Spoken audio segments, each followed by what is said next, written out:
జగనన్న ప్రభుత్వంలో మరి సచివాలయ వ్యవస్థ తీసుకొచ్చి ప్రజలందరికీ కూడా మరి చేరువుగా సేవలు అందించే కార్యక్రమం చేపట్టడం జరిగింది.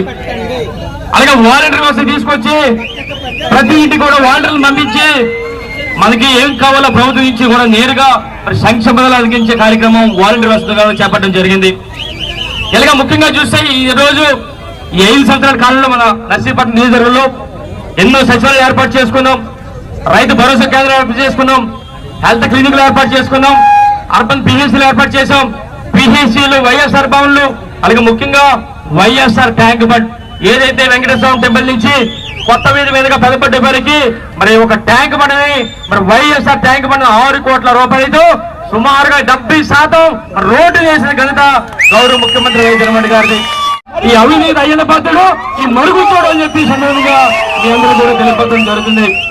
మనం చూస్తున్నాం ప్రతి ఎన్నికలు కూడా ఒక అలవాటు అయిపోయింది. 2014 నాకే సీట్ వస్తుంది ఎంపీ సీట్ అంటాడు, 2019లో నాకేం వస్తుంది అంటాడు, 2024 కూడా నాకే ఎంపీ సీట్ అంటాడు ఈ మరుగుతోడు. ఒక అడుగుతున్నాను, ఒక తెలుగుదేశం పార్టీ నాయకుడిని అడిగాను, బాబు 2014 ఇవ్వలేదు, 2019 ఇవ్వలేదు, 2024 ఇవ్వలేదు, ఎందుకు ఇవ్వలేదురా బాబు అని చెప్పి ఒక తెలుగుదేశం పార్టీని అడిగితే ఆయన ఏం చెప్పాడు తెలుసా? చంద్రబాబు నాయుడు ఈ మరుగుజ్జోడి మీద ఒక సర్వే చేసాడంట. ఆ సర్వేలో తెలియదు తెలుసా? ఈ తెలుగు 2 రాష్ట్రాల్లో కూడా తెలంగాణ కానీ ఆంధ్రప్రదేశ్ రాష్ట్రాల్లో ఈడంత పెద్ద పోరాటం ఇవ్వలేడని చెప్పి ఆ సర్వేలో వస్తే ఈ 3 దఫాలు కూడా టికెట్ ఇవ్వలేదు. మరి ప్రతి ఏడాది కూడా ఎన్నికలు వస్తే పండుగ, అయ్యన బతుకు పండుగ, ఆ మరుగుజ్జోడికి పండుగ. ఎందుకంటే ఎంపీ ఎవరు వచ్చినా సరే వాడి దగ్గర డబ్బులు దోచుకోవడం, ఆనాడు నూకారావు సూర్యగారు దోచేశారు, తర్వాత అవంతి శ్రీనివాసరావు దోచేశారు.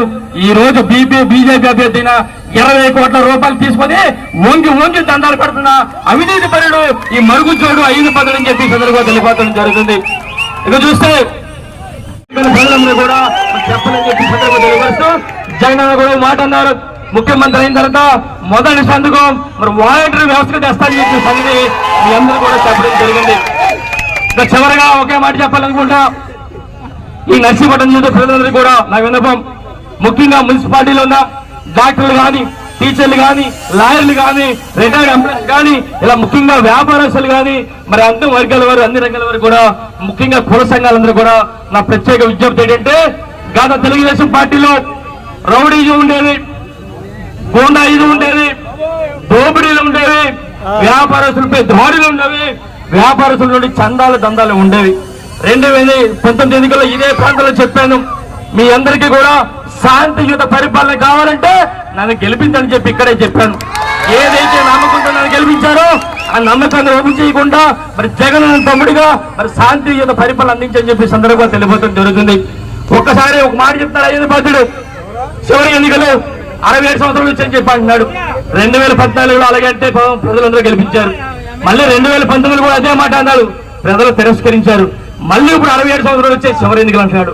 ఒక్కటే చెప్తా, ఈ నియోజక ప్రజలను కూడా పొరపాటుని కానీ అయ్యన్న పద్ధతి 67 సంవత్సరాలు కానీ వచ్చని చెప్పి కానీ ఓట్లేసి గెలిపిస్తే సర్వనాశనం చేస్తాడు, ఆ మరుగుజ్జు పుట్టాడని చెప్పి సందర్భంగా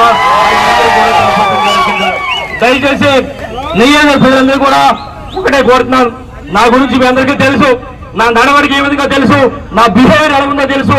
అందుకని నేను ఒక్క విషయం చెప్పాలి, మీ అందరి తాలూకు ఆశీస్సులతో నేను